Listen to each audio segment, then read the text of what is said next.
मेधा शुरू से ही पढ़ने में होशियार और मेधावी छात्रा थी। अच्छी पढ़ाई के बाद अच्छा कॉलेज सिलेक्शन और फिर बहुत अच्छी जॉब। तूने तो मेरा नाम रोशन कर दिया मेधा। अरे लेकिन ये जो काम करने का तरीका है ना, इसे बदल ले। 18 घंटे काम करेगी तो कल को बच्चा कैसे संभालेगी? तुम्हारी तरह पागल नहीं हूँ माँ जो बच्चे और परिवार में फंस जाऊँ। मैं तो जिंदगी खुल कर जीऊंगी। सब कहने की बात होती है बेटा। अपने बच्चे का सुख हर कोई चाहता है। वक्त बीतता है और मेधा की शादी हो जाती है। शादी के कुछ सालों में ही मेधा एक सुंदर से बेटे की माँ बन जाती है। अरे यार मेरी मैटरनिटी लीव खत्म हो रही है, क्या करें? माँ भी नहीं आ सकती, कैसे मैनेज करूँ? ऐसा करते हैं, इसके लिए केयर टेकर रख लेते हैं, वो देखा करेगी इसे। मेधा को पति की बात जग जाती है और वो केयर टेकर की तलाश शुरू कर देती है। एक दिन उन लोगों के घर एक महिला आती है जो दिखने में पढ़ी लिखी लगती है। जी क्या काम है आपको? मैम मेरा नाम स्नेहा है, आपका ऐड देखा केयर टेकर का, क्या मैं आपके यहाँ काम कर सकती हूँ? हाँ क्यों नहीं, लेकिन आप तो अच्छे घर की लगती हैं, फिर नौकरी क्यों? दरअसल मेरे ससुराल वालों ने मुझे घर से निकाल दिया क्योंकि मैं माँ नहीं बन सकती और माता पिता भी नहीं है इस दुनिया में। तो अरे कोई बात नहीं, तुम लक्ष्य को ही अपना बच्चा समझो और यही रहना, और किसी भी चीज की जरूरत हो ना तो बता देना। नेहा खुशी खुशी लक्ष्य को संभालने लगती है। रात को जब मेधा घर पर आती है, अरे क्या बात है स्नेहा, तुमने खाना नहीं खाया क्या? अरे दीदी आपका बेटा टाइम दे तब ना। अरे तो जब वो सोता है तब खा लिया करो। तब तो मैं इसके पास ही बैठी रहती हूँ। कोई मच्छर या कीड़ा काट ले लक्ष्य को तो अब आप पकड़ो, मैं खाना खा लेती हूँ। स्नेहा वहाँ से चली जाती है। बहुत ही अच्छे से ख्याल रख रही है ये लक्ष्य का।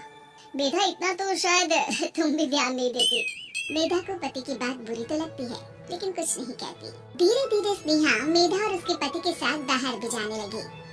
सुनो, स्नेहा को भी बाजार ले चलते हैं, वो क्या है ना लक्ष्य को देख लेगी जब तक मैं शॉपिंग कर लूंगी।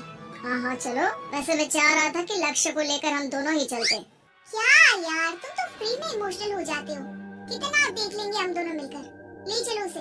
कार से निकलकर मेधा और लक्ष्य रोड क्रॉस कर रहे थे कि सामने से कार आ जाती है। मेधा का ध्यान नहीं होता लेकिन स्नेहा तुरंत लक्ष्य को मेधा से छीन लेती है। मेधा गिर जाती है और कार मेधा को छूकर निकलती है जिससे मेधा को खून आ जाता है। पति मेधा को हाथ देकर उठाता है। स्नेहा लक्ष्य को लेकर गले लगाई रहती है। थैंक्स स्नेहा, मैंने तो ध्यान ही नहीं दिया था कि कार आ रही है। स्नेहा का गुस्सा मालकिन पर टूट पड़ता है। अरे कैसी माँ है आप, अगर आज कुछ लक्ष्य को हो जाता तो मैं आपको कभी माफ नहीं करती। छोटा सा बच्चा है, उसे चोट लगती है तो पता है कितनी तकलीफ होती है। पति भी स्नेहा को देखने लगता है कि उसे क्या हो गया।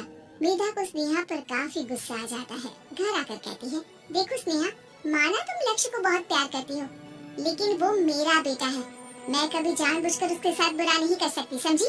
मुझे माफ कर दीजिए, मैं लक्ष्य को लेकर कुछ ज्यादा ही सेंसिटिव हो चुकी हूँ। मैं ध्यान रखूंगी कि आगे से ऐसा ना हो।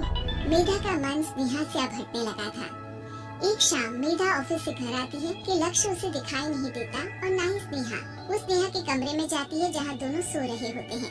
अरे स्नेहा, लक्ष्य को आज इस कमरे में क्यों सुला दिया? दीदी मुझे नींद आ रही थी, ऐसे में उसे कमरे में अकेले लिटाना मुझे ठीक नहीं लगा। मेधा बच्चा उठाने लगती है कि स्नेहा टोक देती है। रहने दीजिए ना दीदी, सो रहा है, फालतू में नींद खराब हो जाएगी। मेधा को गुस्सा आ जाता है और वो बच्चा उठाकर वहाँ से चली जाती है। अगले दिन मेधा स्नेहा को बुलाती है, साथ में एक और लड़की खड़ी होती है। स्नेहा, अब तुम अपना कुछ और देख लो, हम लोगों को नई केयर टेकर मिल गई है, तुम इस हफ्ते घर छोड़ देना। स्नेहा का मन लक्ष्य को छोड़ने का नहीं करता लेकिन नौकरी तो नौकरी होती है ना। स्नेहा घर से चली जाती है। धीरे धीरे महीने और साल बीतते जाते हैं और लक्ष्य एक नौजवान लड़का हो जाता है। लक्ष्य, आज मुझे मंदिर जाना है, ले चलोगी? ठीक है माँ, एक काम करके अभी वापस आता हूँ, तब तक आप और पापा दोनों तैयार हो जाइए। दोनों तैयार होकर बैठ जाते हैं लेकिन लक्ष्य काफी देर तक नहीं आता। अरे मेधा, फोन तो करो लक्ष्य को, देखो क्या हो गया उसे। मेधा फोन करती है तो पता चलता है कि लक्ष्य का एक्सीडेंट हो गया है और वो सिटी अस्पताल में है। जल्दी चलिए, पता नहीं कैसा होगा मेरा बेटा। अरे चिंता न करो, सब ठीक होगा, मैं भी कार निकालता हूँ। दोनों मियाँ बीवी अस्पताल पहुँचते हैं जहाँ वो लोग देखते हैं कि लक्ष्य बिस्तर पर पड़ा होता है। एक महिला इन्हें यहाँ लेकर आई है, वो वहाँ बैठी है, लेकिन फिलहाल तो आप लोगों को इनके लिए किडनी का प्रबंध करना होगा। एक्सीडेंट में इसकी किडनी डैमेज हो गई है। मेरी ले लीजिए डॉक्टर साहब, मेरे बेटे को बचा लीजिए। नहीं नहीं, आप माँ हैं, आपकी नहीं ले सकते, पिता की भी नहीं। आप किसी रिलेटिव या दोस्त से पता कर लें और हाँ थोड़ा जल्दी करें क्योंकि देर होने से मामला बिगड़ सकता है। मेधा बैठकर रोने लगती है कि वहाँ डॉक्टर आ जाते हैं। जिस औरत ने आपके बेटे को यहाँ भर्ती कराया था वो अपनी किडनी आपके बेटे को देना चाहती है। कौन है वो? कहाँ है वो? तभी वहाँ स्नेहा आ जाती है। स्नेहा तुम?